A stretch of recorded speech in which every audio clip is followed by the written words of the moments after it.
आप सब जानते हैं कि हम 26 जनवरी को रिपब्लिक डे मनाते हैं। ये वो दिन है जब हमारा कॉन्स्टिट्यूशन लागू हुआ था। लेकिन क्या आपने कभी सोचा है इस दिन का असली मतलब क्या है? एज अ सिटीजन हमें इस दिन क्या करना चाहिए और क्या आपको इस दिन के पीछे की रियल स्टोरी पता है? अगर नहीं तो चलिए आज मैं इसे समझाता हूँ। साथियों, मैं आपके साथ हूँ संजय चौधरी, बिजनेस के स्टडी एक्सपर्ट। तो चलिए शुरू करते हैं।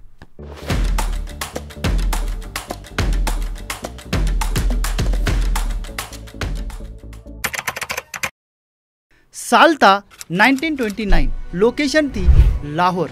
एक ठंडी दिसंबर की रात इंडियन नेशनल कांग्रेस का एक सेशन चल रहा था। जवाहरलाल नेहरू जो उस समय कांग्रेस के यंग प्रेसिडेंट थे, इन्होंने एक हिस्टोरिकल रिसोल्यूशन पेश किया।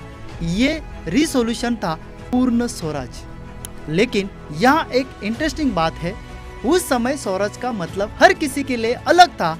एक फार्मर के लिए स्वराज का मतलब था टैक्सेस से आजादी, ताकि वो अपनी फसल का पूरा फायदा उठा सके।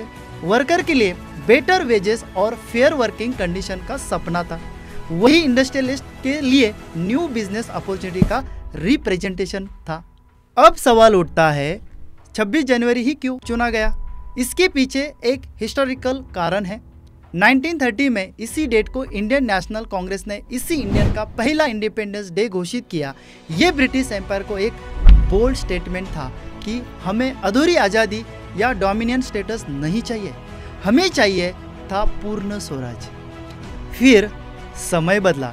1947 में इंडिया आज़ाद हुआ, लेकिन देश को चलाने के लिए कॉन्स्टिट्यूशन की जरूरत थी। कॉन्स्टिट्यूशन बनाने में 3 साल लगे। फाइनली 26 नवंबर 1949 को इसे एडॉप्ट किया गया, लेकिन इसे इनेक्ट करने के लिए 26 जनवरी 1950 की तारीख चुनी गई। ऐसा इसलिए ताकि 26 जनवरी को हिस्टोरिकल सिग्निफिकेंस और बढ़ाया जा सके। तो साथियों, 26 जनवरी केवल एक डेट नहीं है, यह सिंबल है हमारे स्ट्रगल, सैक्रिफाइस और डिटर्मिनेशन का। यह हमें याद दिलाता है कि कैसे लाखों लोगों ने अपना सब कुछ सैक्रिफाइस किया ताकि हम एक फ्री और फेयर नेशन में रह सके। अब एक सवाल आप सबके लिए, आज के समय में रिपब्लिक डे को मनाने का सही तरीका क्या होना चाहिए? क्या सिर्फ फ्लैग होस्टिंग और परेड देखना काफ़ी है? अपने जवाब कमेंट सेक्शन में जरूर लिखें। जय हिंद।